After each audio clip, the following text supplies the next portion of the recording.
jadi saya udah beli HP paling murah dan salah satu yang terlaris di Shopee. Dia nangkring di nomor 6 HP terlaris Shopee. Ini saya beli dengan harga 1,1 juta. Chipsetnya dia pakai SM8550 atau Snapdragon 8 Gen 2. RAM-nya 16 GB, storage 1 TB, harga 1,1 juta. Jadi di Shopee ketika video ini saya buat, dia duduk di peringkat ke-6 HP terlaris dengan penjualannya itu 800 unit lebih per bulan. Ingat ya, per bulan. Terus kalau kita lihat feedbacknya pun bagus-bagus. Tapi saya beli HP ini biar kalian nggak ikutan beli.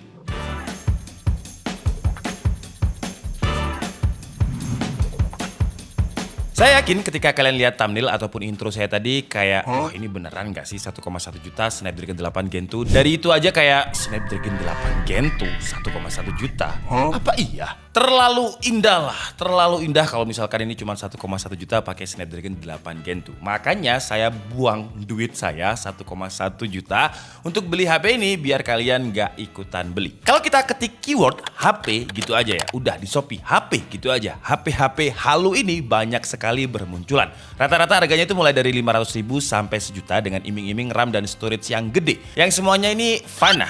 Kalau kalian nggak percaya, ya nanti kita buktikan deh. Kalau speknya nggak sesuai, kenapa banyak yang beli? Nah, itu juga pertanyaan saya sebenarnya. Kenapa banyak yang tergoda untuk beli di Shopee? Karena platformnya ada, platformnya menyediakan. Yaitu tadi ketika kita ketik keyword HP di Shopee bakalan banyak dipenuhin HP-HP kayak gini. Yang ya kalau misalkan Oppo itu bakalan diplesetin jadi OPP lah. Terus kalau misalkan Samsung biasanya jadi Samsung. Kalau misalkan Vivo, thumbnailnya itu Vivo, bener pakai logo Vivo tapi judulnya itu pakai Viv 0. Jadi ya mirip-mirip diplesetin. Kalau iPhone biasanya jadi i13 Pro Max gitu. Kalau melesetin iPhone-nya masih kejauhan sih ya. Yang main blue itu Oppo sih. Oppo itu main blue banget. Terus kalau Realme itu kan tulisannya Realme, Mi-nya pakai bahasa Inggris. Tapi kalau di judulnya HP-HP halu ini tertulisnya itu Realme pakai I. Itu masih oke lah. Dan pola jualannya ini sebenarnya sama, judulnya kayak translatean, ambigu, gambar-gambar yang dipakai juga gambar-gambar 3D rendering, bukan gambar real HP-nya. Yang digambar tuh bagus banget, baseless, kayak nggak ada frame-nya sama sekali. Penjualannya pun banyak, minimal mereka bisa jual 30 unit. Bahkan ada yang terjual sampai 1.300 unit. Gila, laris banget. Dan kemarin saya coba beli HP-nya yang ini. Nah, ini thumbnailnya namanya adalah Oppo, tapi judulnya ini karena saya beli karena judulnya menurut saya lucu sih. Oppo. Jadi dia diklaim dia udah 5G pakai chipsetnya Snapdragon 8 Gen 2 dengan SM8550, RAM 16 GB, storage 1 TB, harga 1,1 juta. Kalau misalkan ini beneran 1,1 juta, ya brand-brand kayak Samsung, Xiaomi, Redmi, Realme, Infinix atau siapapun yang di Indonesia ya pasti auto cabut lah. Kayak Sony kan udah cabut karena nggak bisa bersaing. Ya kalau misalkan ini real, ya yang jualan di Indonesia bakalan ini doang. Karena yang lain pada cabut, pada bangkrut. Ya sayangnya hal ini nggak beneran terjadi. 1,1 jutanya ini hoax ya. Kenapa HP ini masih ada, masih laku ya? Karena di platformnya masih diizinkan untuk diperjualbelikan. Apalagi sama Shopee dimasukin di ranking nomor 6 HP terlaris. Ya kalau misalkan kalian yang nonton video ini saya yakin pasti nggak mungkin terkecoh. Karena udah sering nonton review, jadi udah tahu. Tapi bayangin kalau misalkan ibu kita, Pak D kita yang nggak tahu apa-apa tentang teknologi, terus lihat dia nangkring di produk terlaris ya, namanya ibu-ibu ya, lihat diskon yang merah-merah di mall aja biasanya langsung datang. Apalagi kalau lihat produk terlaris di Shopee, wah ya auto langsung check out. Yang biasanya bapak-bapak ibu-ibu itu udah nggak peduli tentang RAM, tentang storage, pokoknya dia terlaris, murah, check out aja. Nggak perlu tahu tentang informasi HP itu. Dan saya bikin video ini terakhir, jadi ini video terakhir untuk saya bikin video-video HP halu kayak gini. Ini video kayak edukasi aja, karena kalau misalkan terus-terusan saya beli, karena banyak yang komen, bang, hajar terus penjual-penjual kayak gitu. Ini saya beli itu langsung kayak kebuang gitu duitnya. Jadi saya mau jual lagi pun kayak ya kasihan yang bakalan beli HP dari saya yang saya jual lagi ini.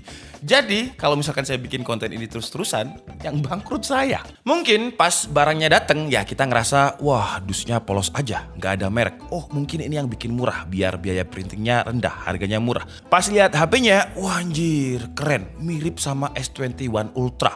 Di bagian belakangnya ada 3 kamera yang gede-gede, ada bingkai kameranya juga, desainnya fleksib lah. Bagian pinggirnya juga solid, jadi terlihat aluminium, tapi pas dipegang ya kerasanya nggak fleksib sama sekali.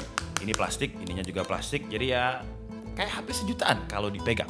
Kalau dilihat, fleksib. Di bagian depan juga masih oke lah. Frame-nya ya walaupun nggak setipis gambar renderannya, tapi masih oke lah. Kamera depannya juga udah punch hole, bukan water drop kayak HP-HP sejutaan yang lain. Masih oke lah secara fisik. Jadi kalau saya bayangin saya adalah customer, ya sampai tahap ini saya masih percaya. Dan karena tampilan bagian kamera belakang ini eye-catchy banget, wah kalau saya HP baru pasti langsung saya cobain. Wah kameranya kayak gimana ya? Karena ini kameranya kayak terlihat bagus banget. Tapi ketika dicobain kok hasilnya kameranya kayak webcam yang masih VGA. Ya kualitasnya jadul banget, apa harus di software update dulu? Jadi saya coba otak-atik dulu nih, mungkin software update. Kita masuk ke bagian setting, software update.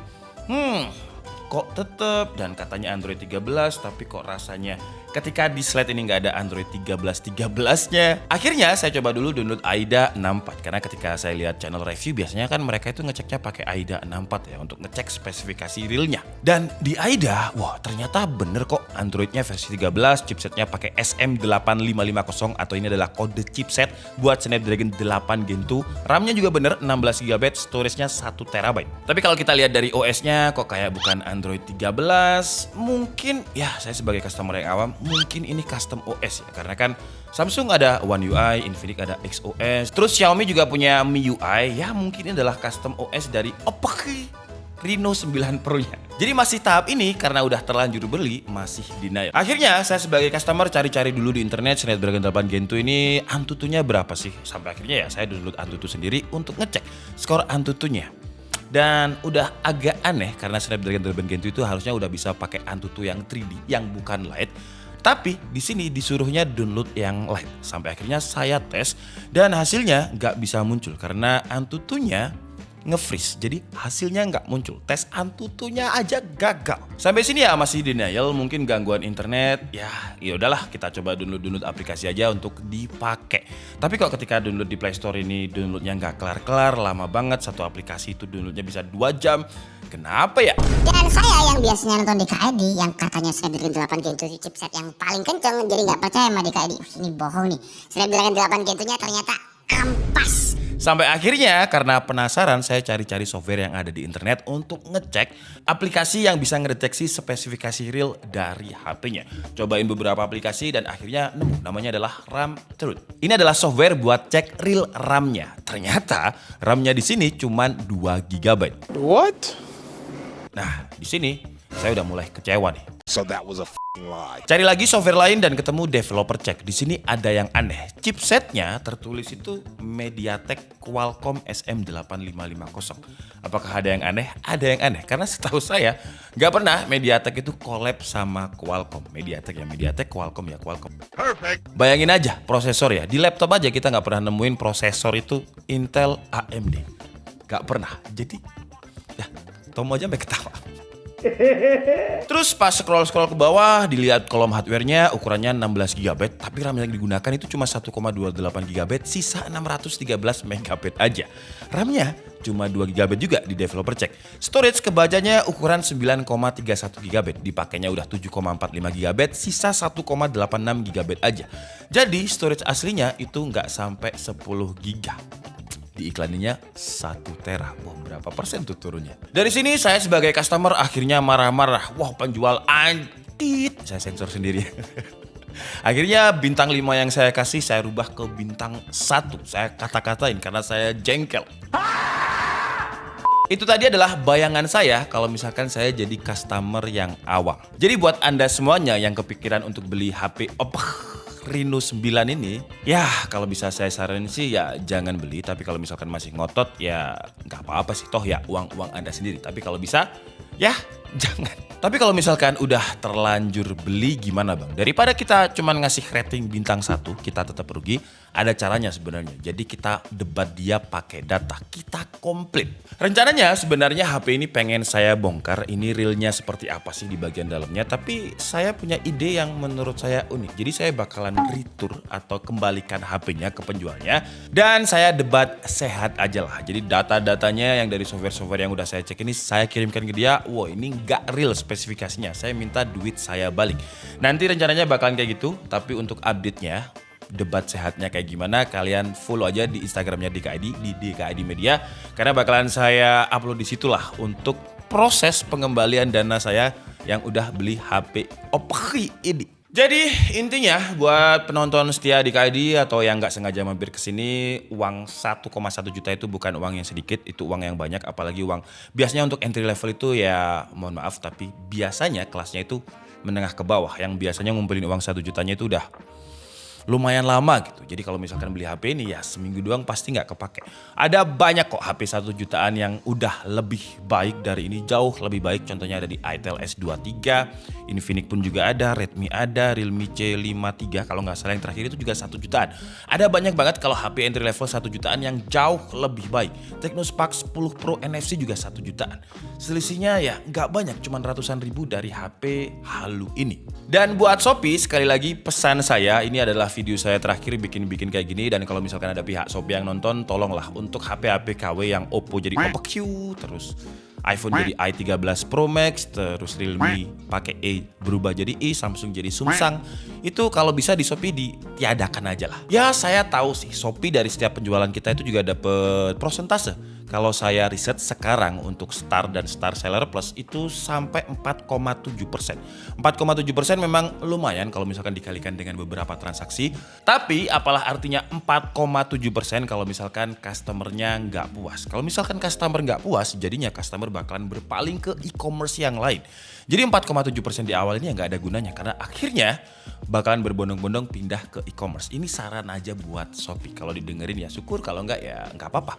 Toh saya juga nggak punya saham di Shopee. Dan buat calon pembeli, cara gampangnya untuk cari HP 1 jutaan sebenarnya gampang aja kok. Cari aja di Google, ketik aja rekomendasi HP 1 jutaan terbaik 2023. Nah di situ bakalan muncul list-listnya HP apa aja. Karena sekali lagi uang 1 juta di kelas entry level itu banyak. Kasihan kalau misalkan udah nabung berbulan-bulan jatuhnya kegocek sama HP kayak gini yang katanya Android 13, ternyata dia pakai Android Marshmallow. Yang Marshmallow kita mau download aplikasi itu kadang beberapa aplikasi udah nggak kompatibel karena sistem operasinya udah jadul banget. Jadi intinya sebelum membeli ya banyakin literasi lah, banyakin baca biar gak kegocek. Karena sayang banget kalau misalkan udah kebeli, serius sayang banget. Karena HP-nya nggak bakalan kepake sih. Ya udahlah, itu aja. Mungkin kita bisa diskusi sehat juga di kolom komentar menurut kalian untuk memberatas HP-HP kayak gini kayak gimana. Karena ini bakalan jadi video saya terakhir untuk bikin konten-konten kayak gini, karena ya itu tadi lama-lama bangkrut ya. Karena HP-nya itu nggak jadi apa-apa, tablet yang saya beli kemarin 1 juta juga nggak jadi apa-apa.